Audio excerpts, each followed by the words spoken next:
का मर्डर किया है इन्होंने मणिपुर में हिंदुस्तान की हत्या की है। सिर्फ मणिपुर की नहीं, हिंदुस्तान की हत्या की है। इनकी राजनीति ने मणिपुर को नहीं, हिंदुस्तान को मणिपुर में मारा है। हिंदुस्तान को कत्ल किया है, हिंदुस्तान का मर्डर किया है मणिपुर में। ये शब्द हैं राहुल गांधी के, जब संसद में अपने भाषण में पीएम मोदी पर सीधा निशाना साध रहे थे। राहुल गांधी ने आरोप लगाया है कि बीजेपी शासन में मणिपुर चल रहा है और सरकार खामोश है। राहुल ने दावा किया है कि वो मणिपुर गए, वहां के लोगों से मिले। उन्होंने जो वहां देखा वो किसी की आंख को भी नम कर दे। मैं बहुत सारी महिलाओं से बात किया, मगर मैं आपको दो उदाहरण देना चाहता हूं। एक महिला मुझे कहती है, मैंने कहा क्या हुआ तुम्हारे साथ? कहती है मेरा छोटा सा बेटा, महिला का सम्मान करें प्लीज, ये सम्मान। एक ही बच्चा था मेरा, कोई शर्म कर लो गल एक ही बच्चा था मेरा, मेरे सामने, मेरे आंखों के सामने उसको गोली मारी है। मैं पूरी रात, आप सोचिए, आप अपने बेटे के बारे में, बेटों के बारे में सोचिए। मैं पूरी रात उसकी लाश के साथ लेटी रही। झूठ नहीं, झूठ आप बोलते हो, झूठ मैं नहीं बोलता हूं। सरकार के खिलाफ अविश्वास प्रस्ताव पर बोलते हुए कांग्रेस सांसद राहुल गांधी ने जब मणिपुर को 2 हिस्सों में बांटने का आरोप लगाया तो बीजेपी सांसद बिफर पड़े और खड़े होकर राहुल गांधी के बयान का विरोध करने लगे। सत्ता पक्ष का रुख देखते हुए विपक्ष के सांसद भी सीटों से खड़े होकर टेबल की तरफ आ गए तो स्पीकर को उन्हें बैठाना पड़ा।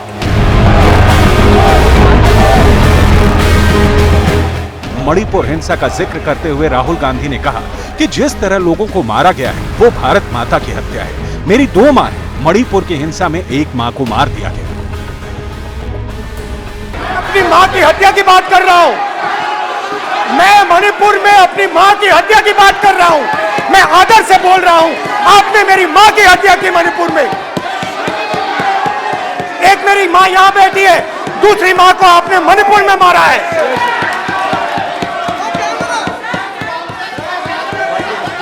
और हर रोज जब तक आप हिंसा को बंद नहीं करोगे तब तक आप मेरी मां की हत्या कर रहे हो।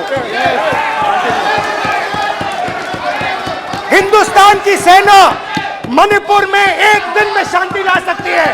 हिंदुस्तान की सेना का प्रयोग नहीं कर रहे हो क्योंकि आप हिंदुस्तान को मणिपुर में मारना चाहते हो।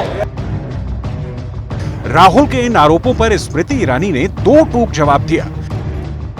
आपके आसन पर जिस प्रकार का आक्रामक बर्ताव आज देखा गया उसका मैं खंडन करती हूं। पहली बार राष्ट्र के इतिहास में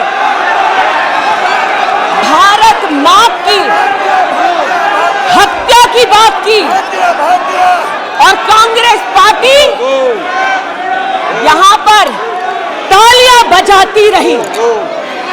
जो भारत की हत्या की बात पर कांग्रेस पार्टी ने ताली पीटी आज इस सदन में, इस बात का संकेत पूरे देश को दिया कि मन में गद्दारी किसकी है। स्मृति ईरानी इतने में भी नहीं रुकी, उन्होंने सिख दंगों के बहाने कांग्रेस को निशाने पर लिया। 84 के दौरान में मुझ जैसे कई लोग देश की राजधानी में थे और किसी का वक्तव्य ना सुने। अध्यक्ष जी, एक पत्रकार है प्रणय गुप्ता, उन्होंने लिखा कि सिख बच्चों को कैस्ट्रेट करके उनके अंगों को उनकी मां के मुंह में ठूसा गया।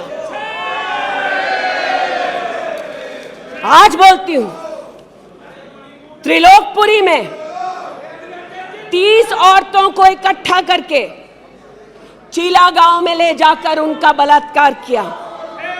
सुल्तानपुरी में एक महिला ने एफिडेविट दी है, मेरे हस्बैंड को मार दिया, बेटी को शादी से एक रात पहले उठाकर ले गए और उसका बलात्कार किया।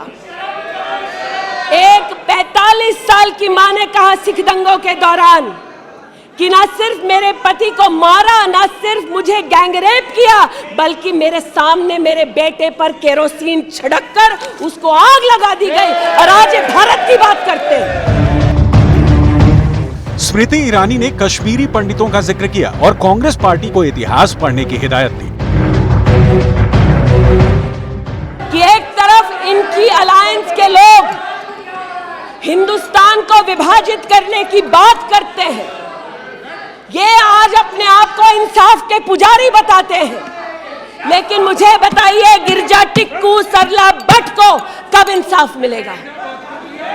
हर गली हर मोहल्ले में एक स्लोगन गूंजता था पंडितों के बीच, रलियू सलियू गलीव। पुनः कहती हूं, रलियू सलियू गलीव। आप चिल्लाना बंद करें, समझे पहले, रलियू सलियू गलीव। या तो अपना धर्म बदलो या कश्मीर छोड़ो या यहीं मरो। उनकी आवाज भारत की आवाज नहीं है।